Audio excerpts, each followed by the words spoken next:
Dylan Mulvaney is not trying to indoctrinate and groom Matt Walsh's children.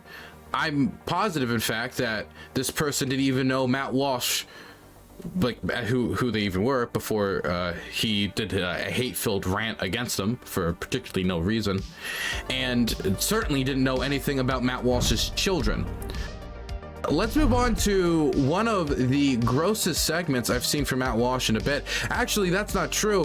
We just covered recently a segment from Matt Walsh where he just did like a 1 minute to 2 minute rant about a random trans Instagram personality or social media personality that posted like makeup videos and other stuff like that.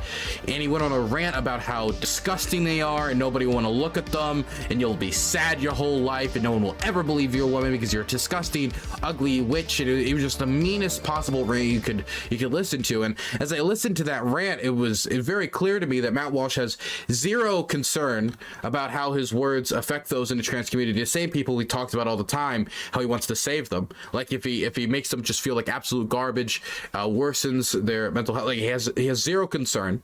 He's just kind of being cruel for the entertainment of his far right fan base. He's being transphobic for shits and giggles. That's what it sounded like. Apparently it has gone a little further. He released another statement, I think it was yesterday or the day before, about what would happen if he had a trans child. And his statement is that if he was to have a trans child, he would rather be dead. Let's listen to what he has to say. And when I consider that my own children must inherit this culture, that Dylan Mulvaney and his ilk will prey upon. So this is he is referring to right now the same person. He went on like a 2 minute rant just calling them ugly and disgusting and all these different things. And by the way, this person did nothing to Matt Walsh.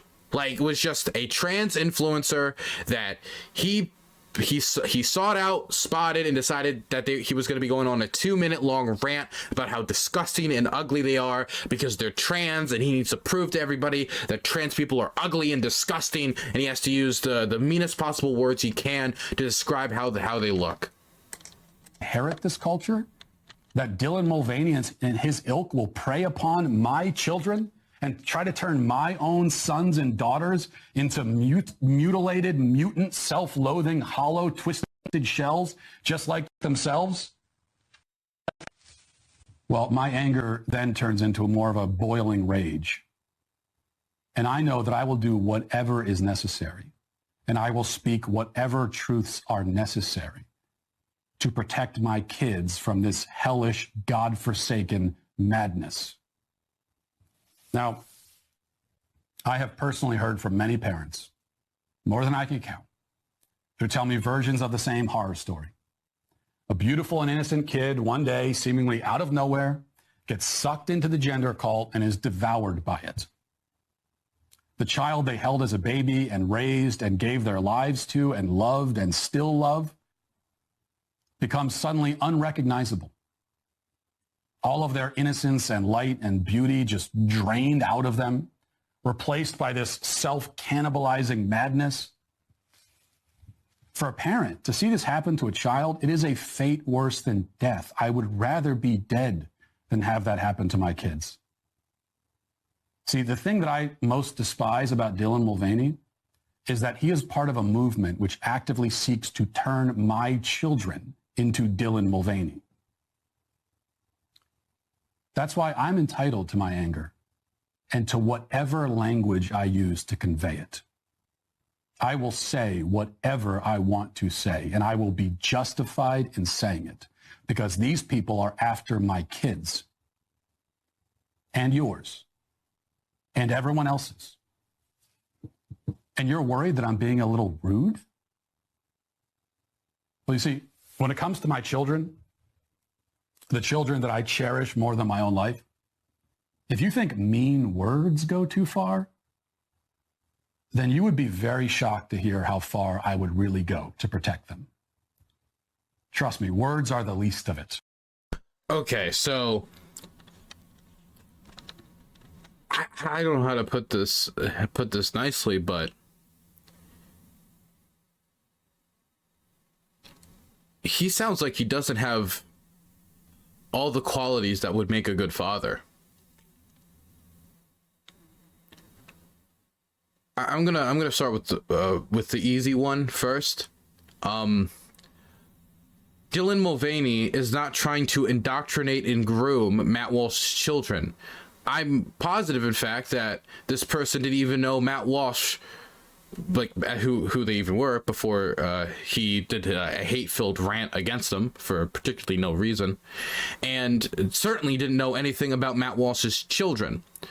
I'm going to put all my poker chips on the table in saying that it's probably the case that this person probably just cares about LGBTQ plus youth and making sure that they're in a safe environment that is accepting for them, and that they have a place that they can, you know, be themselves, and that they aren't being abused or discriminated against or having hateful language directed towards them because of who they are.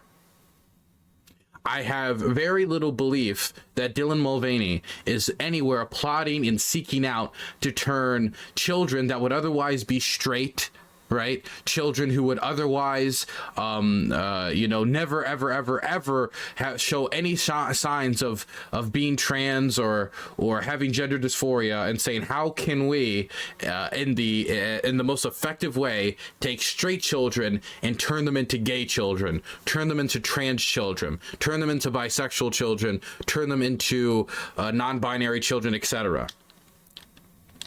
How can we, in the most effective way, make it so these children are going to have to pay possibly tens of thousands of dollars for not only therapy and gender affirming care that could come with trying to properly treat gender dysphoria, but also a lifetime of discrimination, higher rates of suicidality, higher rates of homelessness, depending on where you are, of course, geographically, and your personal experience and how accepting your family is. Why would this person want to go out and recruit people into being queer, recruit people into being trans? Why would this person want to go out of their way to make somebody's life most likely more difficult than it otherwise would be? Why? Where's the evidence of the great plot? Because the thing is, for me, I only know of one person I've really called like a pedophile or a groomer recently, somebody who would go out and groom people, and that's Scott Ritter. And the reason I've called him that is because he's a convicted pedophile, because he's gone out and tried to sext children, interact with them in a sexual manner. That's the only public figure I can think of calling them that recently. Maybe back in the day, Amos Yee would be another one of those people. But Matt Walsh is just very flippantly able to just call somebody groomer, you're coming after my children, right? You're preying upon, that was the words he used. You're preying upon my children. And what is Dylan Mulvaney doing? To posting TikTok videos, Instagram videos, doing makeup. They're not coming for your children to make them gay, to make them trans. That's not happening. It isn't. But he needs to find a way to justify how he treated Dylan Mulvaney. Because if you go back and listen to it, and I already did a video about this on DylanBurnsLIVE, if you want to go check that out, he uses the most hateful language he could possibly conjure in order to talk about Dylan Mulvaney and their appearance, and how nobody is ever going to think they're a woman, how you're empty inside, you're a hollow husk, you're an abomination. Just talking about them in a way that's meant to elicit as much pain as possible for a person, you know?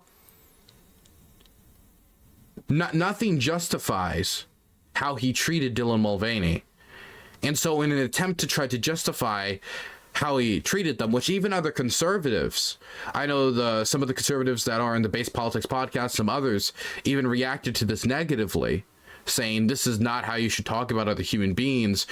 Cruelty should not be our messaging strategy when talking to our political opposition.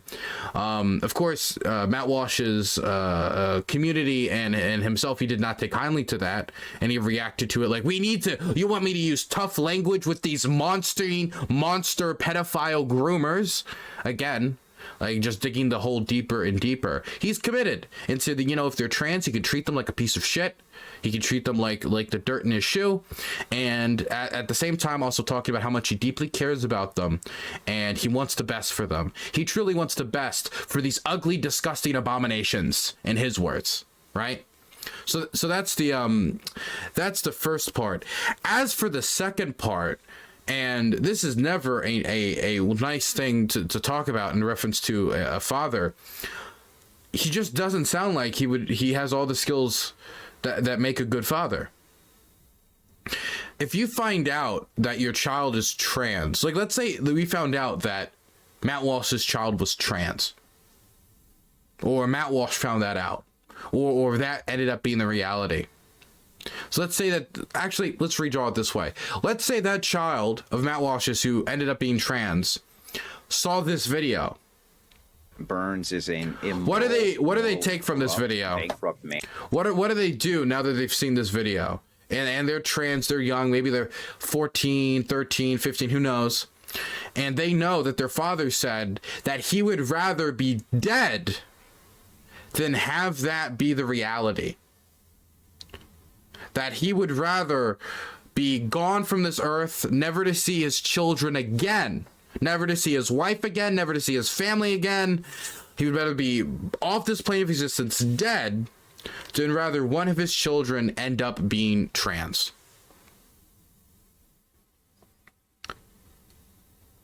For the sake of his children, I hope they don't end up being trans, because I don't think they're going to find any love in that household. I don't think they will. I really don't. Not from the way he's talking about it. Not at all. And so when we talk about the high rate of homelessness amongst trans youth, this is the reason why. Because parents like Matt Walsh across this country who, agree with Matt Walsh and think what he's saying here is based and red-pilled and super cool are going to be the same ones that say, you're not my child anymore. Get the hell out of my home. I don't want you infecting, because he talks about it like it's a disease, like it's an ideology. They got indoctrinated. We don't want you indoctrinating the other children. Get out of my home. Kicked out, homeless. What options do they have? Sex work, maybe. Maybe they go out and end up prostituting themselves, getting involved in the sex work industry, which they otherwise would not have gotten involved in. They're homeless. And they're in areas possibly that they could get their hands on drugs. Definitely when your life's in that position, that's where you're going to see high rates of drug use. And I'm not talking about smoking joints or like enjoying some shrooms or LSD with the boys. I'm talking about heroin, crack, like the stuff that murders and kills people.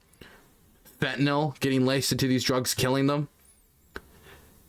This is the type of environment that produces those horrific statistical outcomes in the LGBTQ plus community.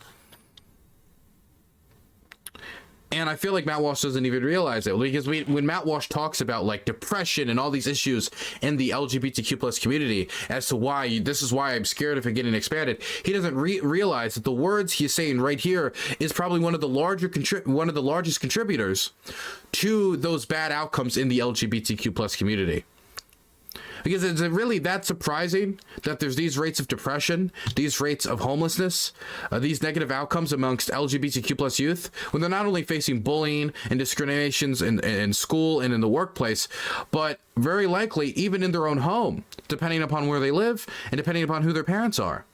I certainly wouldn't want to be trans and be anywhere near Matt Walsh. Imagine if he unloaded that hate-filled vitriolic rant and instead of Dylan Mulvaney, he directed it at his child. And this is what Matt Walsh is willing to say on camera while contracted with the Daily Wire. Not freelancing, right, but with under contract. When we know the Daily Wire is supposed to have some standards for what is said by the people who work for them. We know that from the Steven Crowder negotiations, right? From all that stuff that had leaked from the public due to Steven Crowder releasing those documents. So imagine what Matt Walsh is like when he's not under contract and he's in the safety and privacy of his own home talking to his possibly trans child. Imagine what he would say there if he got as hateful as he did when talking about Dylan Mulvaney, somebody who did him no wrong, No wrong whatsoever. God, what a hateful prick.